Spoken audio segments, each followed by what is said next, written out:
নিরামিষ ফুলকপি রোস্ট বানানোর জন্য প্রথমেই যেটা লাগবে, নিয়ে নেব একটা ফুলকপি।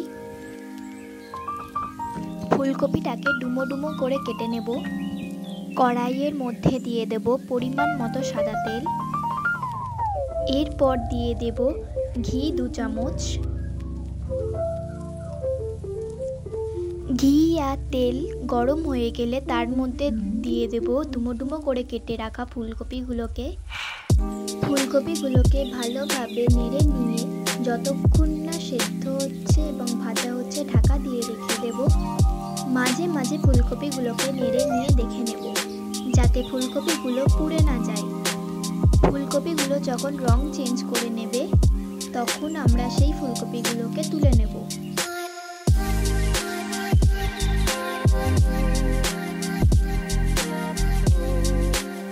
মিক্সার গ্রাইন্ডার নিয়ে নেব, সেখানে দিয়ে দেব চারমগজ, পোস্ত, কাজু বাদাম, কিশমিশ, তিনটে লঙ্কা এবং দুধ।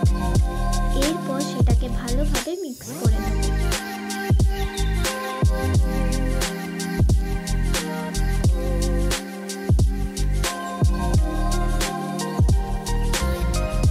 ভালোভাবে এবার এটাকে বেটে নেব।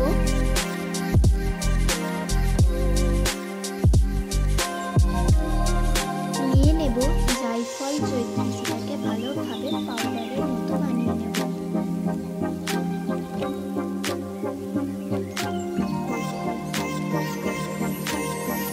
এবার একটা বাটিতে দুধ নিয়ে নেব, তাতে বেটে রাখা পাউডারটা মিক্স করে দেব।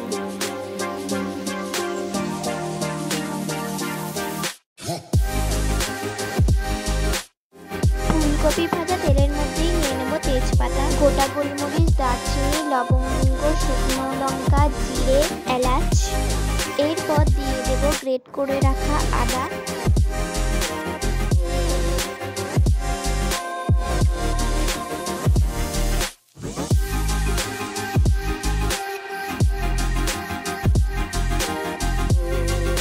এরপর ভাজা হয়ে গেলে বেটে রাখা মশলাটা এর মধ্যে দিয়ে দেব। এরপর ভালোভাবে নাড়তে থাকবো। যেহেতু এর মধ্যে বাদাম দেওয়া আছে তো নিচে বসে যাওয়া চান্স অনেক বেশি, তাই মশলাটা নাড়তেই থাকবো আর গ্যাসের ফ্লেমটা আস্তে রাখবো। এরপর এর মধ্যে আমরা কাশ্মীরি লঙ্কা দিয়ে দেব।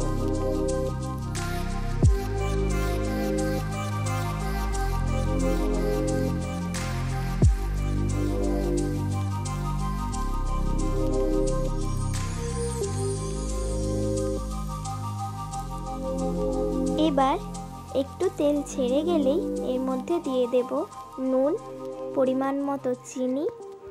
মিষ্টিটা নিজেদের স্বাদ মতোই দেবেন।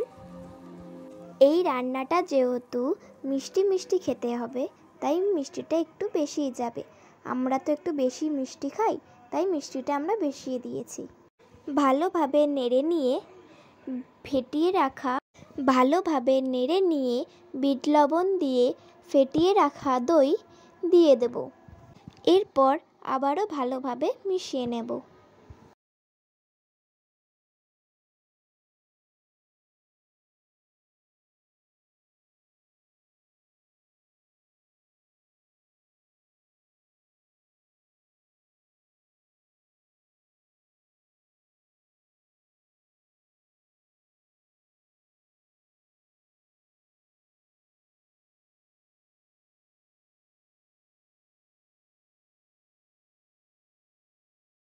এবার ভালোভাবে মশলাটা কষানো হয়ে গেলে ভেজে রাখা ফুলকপিগুলোকে দিয়ে দেব এবং ভালোভাবে মশলার সাথে মিশিয়ে নেব।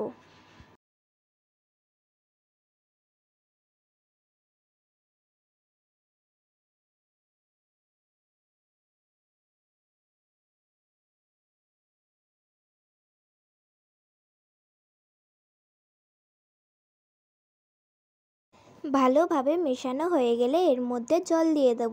ভাববেন না জলের মধ্যে কিছু মেশানো, আসলে মিক্সির মধ্যে তো অনেকটা মশলা লেগেছিল, তাই ওর মধ্যেই জলটা দিয়ে আমি এই তরকারিতে দিয়ে দিয়েছি যাতে সেই মশলাটা নষ্ট না যায়। এবার গ্যাসের ফ্লেমটা জোরে দিয়ে ফুটে যাওয়ার পরে 3-4 মিনিটের জন্য ঢাকা দিয়ে রেখে দেব। 3-4 মিনিট পর ঢাকা খুলে এটাকে আবারও ভালোভাবে নেড়ে নেব। নুন চিনি ঠিক মতো হয়েছে কিনা সেটা টেস্ট করে দেখে নেব। দেখুন তো এর গ্রেভিটা কি সুন্দর হয়েছে, আর ফুলকপিগুলো ভালোভাবে সেদ্ধও হয়ে গেছে। এরপর সব কিছু ঠিকঠাকভাবে কমপ্লিট হয়ে গেলে আমরা যে দুধের সাথে মিশিয়ে পাউডারটা তৈরি করেছিলাম সেটা এর মধ্যে দিয়ে দেব এবং ভালোভাবে নেড়ে নেব। নেড়ে নেওয়ার পর আবারও 1-2 মিনিটের জন্য আমরা এটাকে ঢাকা দিয়ে রেখে দেব। 1-2 মিনিট রাখার পরেই দেখবেন আমাদের ফুলকপি রোস্ট কি সুন্দরভাবে তৈরি হয়ে গেছে। গন্ধটাও জাস্ট অসাধারণ। রেসিপিটা যদি ভালো লাগে লাইক শেয়ার করতে ভুলবেন না কিন্তু। আরও নতুন নতুন রান্না পেতে চ্যানেলটা আমার সাবস্ক্রাইব করে দেবেন। আজকের মতো টাটা, সবাই ভালো থাকবেন। নমস্কার।